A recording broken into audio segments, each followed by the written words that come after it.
여러분 안녕하세요. 동글동글 동화나라입니다. 오늘도 동화 들으시면서 편안한 시간 되시기 바랍니다. 임금님에게 바친 차와 노래. 신라 경덕왕이 나라를 다스린 지 24년이 되었을 때였습니다. 나라 곳곳에 산을 지키는 산신령들이 궁궐마당에 나타나 경덕왕 앞에 모습을 드러냈습니다. 경덕왕은 몹시 걱정이 되었어요. 나라가 편안하다면 산신령들이 나타날 리가 없을 텐데. 이러한 일들은 정말 특별할 때에만 일어나는 것이었어요. 3월 3일이 되었습니다. 경덕왕은 이날 월성 성문 가운데 하나인 귀정문 위로 올라갔어요. 경덕왕은 곁에 있던 신하들에게 말했어요. 누가 길에 나가서 위엄 있고 훌륭하게 차린 스님을 한 분 모셔올 수 있겠소?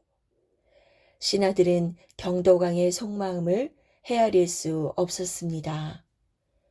갑자기 스님을 데려오라니 어리둥절할 뿐이었어요. 그것도 어느 절에 가서 어떤 스님을 데려오라는 것이 아니라 그저 지나가는 스님이라고 하니 조금 이상했습니다. 그러나 신하들은 곧 경덕왕이 말한 스님을 찾아 나섰답니다. 신하들은 길가에 서서 지나가는 스님들을 차근차근 훑어보았습니다. 어떤가 저 스님은? 글쎄, 옷이 너무 볼품없지 않은가? 그럼 저기 저 스님은? 이렇게 스님을 찾고 있을 때 마침 말끔하게 차려입은 풍채 좋은 스님이 그 앞으로 어슬렁어슬렁 걸어왔어요. 옳지, 바로 저 스님이다. 신하들은 자초지종을 이야기하고 스님과 함께 귀정문으로 올라갔습니다. 그 스님은 정말로 기품이 있어 보였어요. 깨끗한 옷차림, 잘생긴 얼굴, 빛나는 살결, 그리고 걸음걸이며 말투까지 남달랐답니다. 저런 스님이 있었군 그래. 참 잘생긴 분이야. 여기저기서 이러한 소리가 터져나올 정도였지요. 그러나 뜻밖에도 경덕왕은 얼굴을 찡그렸습니다. 아니요. 내가 말한 위엄 있고 훌륭하게 차린 스님이 아니요. 신하들은 몹시 난처했습니다. 그때 어떤 스님이 귀정문 앞을 지나가고 있었습니다. 그 스님은 누비 옷을 입고 스님들이 가지고 다니는 바랑을 어깨에 맨 채 남쪽에서 걸어오고 있었지요. 경덕왕은 그 스님을 보고는 매우 기뻐했습니다. 바로 내가 찾던 스님이요. 저 스님을 모셔오시오.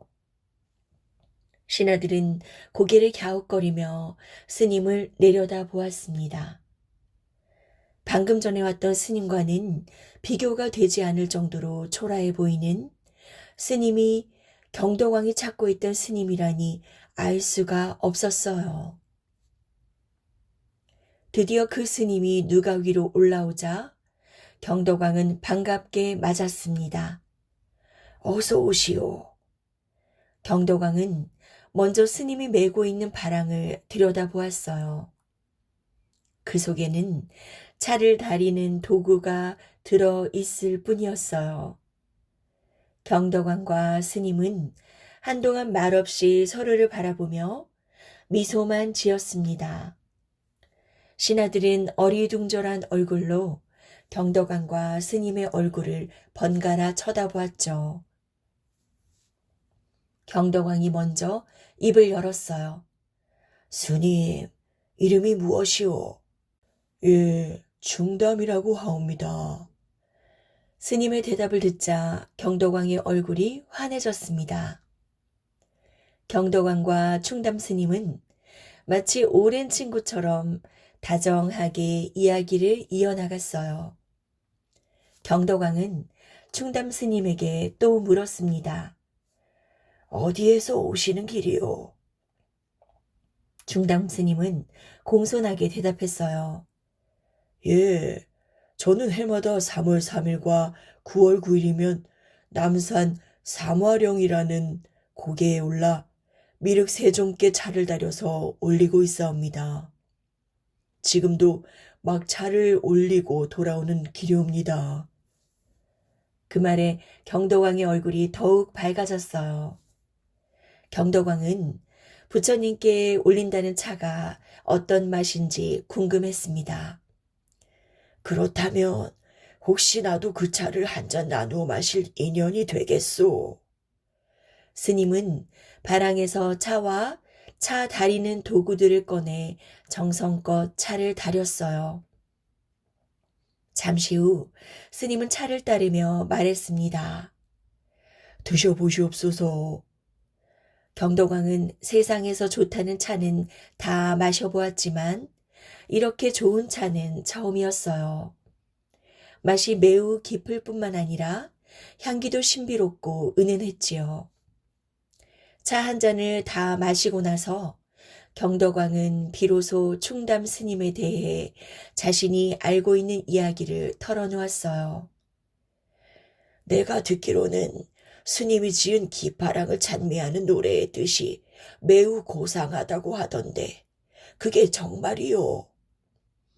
충담 스님은 자신 있게 대답했습니다. 그렇사옵니다.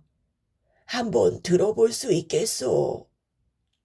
그러자 충담 스님은 눈을 지그시 감고 노래를 불렀지요. 구름을 헤치며 나타난 달이 흰 구름 쫓아 떠가는 곳 어디인가? 새파란 시냇물에 기파랑의 모습 잠겨있네. 내가 조약돌에 그대가 지니신 마음 조치려 하네. 아, 잣나무 가지 드높아 서리 모를 씩씩한 모습이여. 기파랑을 찬미하는 노래를 듣고 난 경덕왕은 충담 스님에게 정중하게 말했습니다. 정말 듣던 대로 훌륭하오. 그렇다면 내게도 노래를 하나 지어줄 수 있겠소? 예, 그렇게 하겠사옵니다. 어떤 노래를 원하시는지 좀 더 자세히 일러주시옵소서. 경덕왕은 자신의 마음을 숨김없이 털어놓았어요. 요즘 나라가 편할 날이 없었소. 그 때문에 아무 죄 없는 백성들만 고통을 겪게 되니 무척이나 가슴이 아프오. 그러니 백성들을 편하게 해줄 수 있는 노래를 지어주시오. 충담 스님은 잠시 생각하더니 대답했어요. 저는 백성들을 다스리는 일은 잘 모르옵니다. 하오나 불교 공부를 남들보다 조금 더 했으니 마음을 담아 노래를 지어보도록 하겠사옵니다. 충담 스님이 어떤 노래를 지을지 모두들 궁금했어요. 아무리 노래를 잘 짓는다고 하더라도 그 자리에서 금세 짓는 것은 어렵다고 생각했지요. 하지만 스님은 바로 노래를 지어서 경덕왕에게 바쳤답니다. 임금은 아버지요. 신하는 사랑 많은 어머니요. 백성은 어리석은 아이라면 백성들이 어찌 임금 신하의 사랑을 모르리. 꾸물꾸물 생명을 이어 사는 백성들, 그들을 먹여 다스리네. 그렇다면 백성들이 이 땅을 버릴 수 있겠는가? 자연히 나라가 유지되리라. 아, 임금답게, 신하답게, 백성답게 한다면 온 나라가 태평하리라. 노래를 듣던 경덕왕은 무릎을 탁 쳤습니다. 옳거니 바로 이것이오. 스님이 내 마음속을 훤히 들여다보는 것 같구려. 그 노래를 듣고 보니 내가 잊고 지낸 것이 있었소. 백성을 사랑하기를 부모가 자식 사랑하듯이 한다면 어느 백성이 임금과 벼슬아치들을 따르지 않겠소. 경덕왕은 충담 스님의 노래를 거듭 칭찬했습니다. 그러고는 충담 스님에게 물었어요. 이 고마움을 무엇으로 보답해야 할지 모르겠소. 스님은 아주 겸손하게 대답했어요. 이 노래로 조금이라도 나라가 편안해진다면 그뿐이옵니다.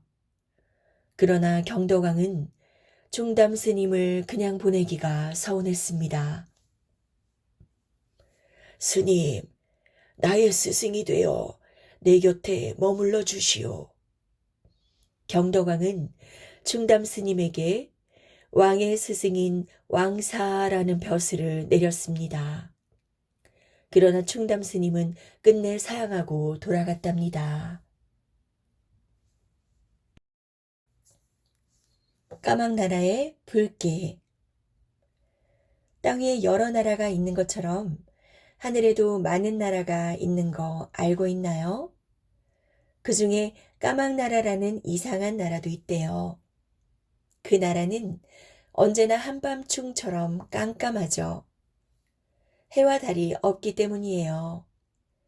해와 달만 있다면 밝고 환해서 모든 것을 다 볼 수 있을 텐데 말이죠. 까막나라 사람들은 눈이 있으나 마나해요. 깜깜해서 아무것도 안 보이니까요. 그래서 까막나라 사람들은 서로 막 부딪히죠. 집안에서나 길에서나 아무 데서나 막 부딪힌답니다. 으아! 조심하라고! 지금 누가 할 소리를 하는 거야?